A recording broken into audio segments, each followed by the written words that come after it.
যখন বাকি দুনিয়া অন্যদিকে তাকিয়ে আছে, চীন কিন্তু একদম চুপচাপ এমন এক ভবিষ্যৎ তৈরি করে ফেলছে যা শুনলে সায়েন্স ফিকশন মনে হবে। তো ঠিক কী ঘটছে ওখানে, চলুন একটু গভীরে গিয়ে দেখা যাক।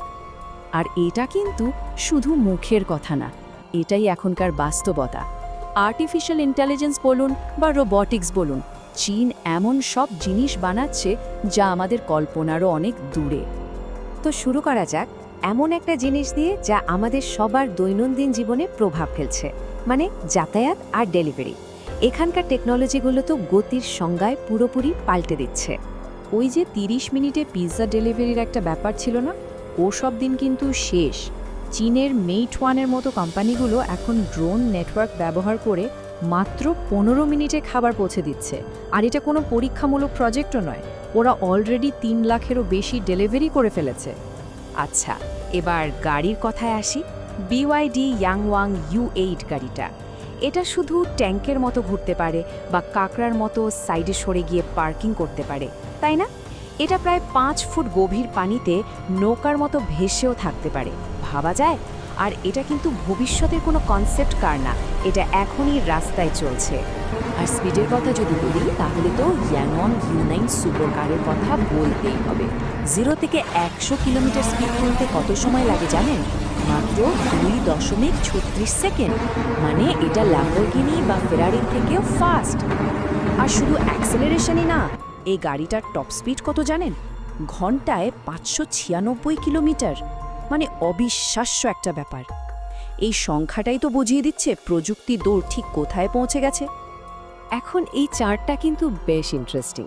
দেখুন, চীনের 85% মানুষ সেলফ ড্রাইভিং গাড়ির উপর ভরসা করে, আর সেই একই জায়গায় আমেরিকানদের মধ্যে এই সংখ্যাটা মাত্র 39%। এই যে একটা সাংস্কৃতিক পার্থক্য, টেকনোলজিকে গ্রহণ করার মানসিকতা, এটাই কিন্তু চীনের এর এত দ্রুত প্রসারের একটা বড় কারণ। ইলেকট্রিক গাড়ির সবচেয়ে বড় মাথা ব্যথার কারণ কি? ওই যে ঘন্টার পর ঘন্টা চার্জে দিয়ে রাখা। কিন্তু বিওয়াইডি মনে হচ্ছে সেটারও সমাধান করে ফেলেছে। ওদের নতুন 1 মেগাওয়াট চার্জিং সিস্টেমে মাত্র 5 মিনিটে, হ্যাঁ ঠিকই শুনছেন, মাত্র 5 মিনিটে গাড়ি 400 কিলোমিটার চলার মতো চার্জ হয়ে যায়। মানে একটা সাধারণ গাড়িতে তেল ভরতে যে সময় লাগে, ঠিক ততটা। আচ্ছা, ব্যক্তিগত গাড়ি বা ডেলিভারির জগৎ থেকে বেরিয়ে এবার একটু বড় পরিসরে তাকানো যাক, মানে ইন্ডাস্ট্রির দিকে। এখানে রোবটরা কিন্তু শুধু আমাদের হয়ে কাজ করছে না, ওরা আক্ষরিক অর্থেই ভবিষ্যতের দুনিয়াটা তৈরি করছে। এটা বিশ্বাস করা সত্যি খুব কঠিন, কিন্তু এই যে হাইওয়েটা দেখা যাচ্ছে, এটা বানানোর জন্য একজনও মানুষ শ্রমিকের দরকার হয়নি। চীন সম্প্রতি একটা পুরো হাইওয়ে তৈরি করেছে শুধুমাত্র অটোনমাস বা স্বচালিত ভারী যন্ত্রপাতি দিয়ে। আর এই মেশিনগুলো -40 ডিগ্রি সেলসিয়াস তাপমাত্রাতেও একদম পারফেক্টলি কাজ করতে পারে। প্রসেসটা একবার ভাবুন। প্রথমে স্বচালিত ট্রাকগুলো সব মালপত্র নিয়ে আসছে, তারপর অটোনমাস রোড রোলার আর পেভারগুলো রাস্তা বানিয়ে ফেলছে। মানে ব্যাপারটা কি দাঁড়াচ্ছে? রোবটরাই অন্য সব মেশিনের চলার জন্য রাস্তা তৈরি করছে। একটা অদ্ভুত চক্র, তাই না? তো এই টেকনোলজি কিন্তু এখন আর শুধু ইন্ডাস্ট্রি বা গাড়ির মধ্যে আটকে নেই, এটা এখন আস্তে আস্তে আমাদের সমাজের প্রত্যেকটা স্তরে ঢুকে পড়ছে আর আমাদের প্রতিদিনের জীবনযাত্রাকেই আমূল বদলে দিচ্ছে।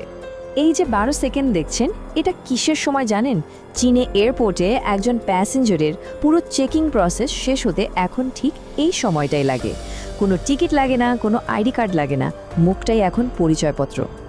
আর এই সংখ্যাটা 200 কোটিরও বেশি। এটা হলো পুরো চীন জুড়ে বসানো সার্ভিলেন্স ক্যামেরার সংখ্যা। সোচুন একবার, এই বিশাল নেটওয়ার্কটা দিয়ে পুরো দেশটাকে একটা নজরদারির চাদরে মুড়ে ফেলা হয়েছে।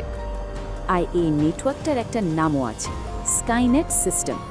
এটা ফেশিয়াল রেকগনিশন টেকনোলজি ব্যবহার করে দেশের প্রত্যেকটা নাগরিককে ট্র্যাক করে। আর শুধু তাই না, টেকনোলজিটা এতটাই অ্যাডভান্সড যে এটা নাকি অপরাধ ঘটার আগেই তার পূর্বাভাস দিতে পারে। আমরা তো এখন কার্ড বা ফোন দিয়ে পেমেন্ট করি, তাই না? কিন্তু ভাবুন তো, এইসব ছাড়াও পেমেন্ট করা সম্ভব। চীনে এখন মানুষজন তাদের হাতের তালু দিয়ে পেমেন্ট করছে। উইচ্যাট পাম পে হাতের রেখা আর শিরার যে ইউনিক প্যাটার্ন, সেটা স্ক্যান করে। আর এটা ফিঙ্গারপ্রিন্টের চেয়েও অনেক বেশি সিকিউর। আচ্ছা, এবার আমরা এই আলোচনার সবচেয়ে অবাক করা অংশে চলে এসেছি। একটা এমন জায়গায় যেখানে মানুষ আর অ্যাডভান্সড রোবটিক্সের মধ্যে যে একটা সীমারেখা ছিল সেটা আস্তে আস্তে মুছে যাচ্ছে। এই যে দেখছেন ইউনিট্রি G1 হিউম্যানয়েড রোবট, এর দাম শুনলে অবাক হবেন, মাত্র $16,000। আর এটা কি করতে পারে শুনুন। জটিল কুংফু মুভ করতে পারে, দারুণ অ্যাজিলিটির সাথে নাচতে পারে, জিনিসপত্র বহন করা বা বোতল খোলা তো কোনো ব্যাপারই না, এমনকি ঘরও পরিষ্কার করতে পারে। আর হ্যাঁ, এটা বেশিরভাগ প্রাপ্তবয়স্ক মানুষের চেয়েও জোরে দৌড়ায়।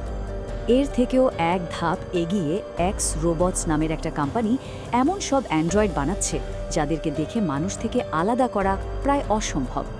এদের 140টারও বেশি ফেশিয়াল এক্সপ্রেশন আছে, চামড়া একদম সত্যিকারের মতো, এমনকি এরা চোখের পলকও ফেলে। ওরা অলরেডি অ্যালবার্ট আইনস্টাইন আর স্টিফেন হকিংয়ের মতো ব্যক্তিত্বদের একদম জীবন্ত রেপ্লিকা বানিয়ে ফেলেছে। আর এই বিপ্লবটা শুধু রোবোটিক্সেই থেমে নেই, স্বাস্থ্যক্ষেত্রেও চলে এসেছে। চীন তৈরি করেছে বিশ্বের প্রথম AI চালিত হাসপাতাল। ভাবুন একবার, এই হাসপাতালের 14 জন রোবট ডাক্তার প্রতিদিন প্রায় 3000 রোগী চিকিৎসা করে। আর তাদের সাকসেস রেট কত জানেন? 93%, যা অনেক অভিজ্ঞ মানুষের ডাক্তারের থেকেও বেশি। তো এত কিছু দেখার পর স্বাভাবিকভাবে মনে একটা প্রশ্ন আসে, তাই না, যে এই টেকনোলজির দৌড়টা আখির থামবে কোথায়? এর পরে আর কি আসতে চলেছে? একটা জিনিস কিন্তু পরিষ্কার, এটা কোনোভাবেই শেষ নয়, এটা তো সবেই শুরু।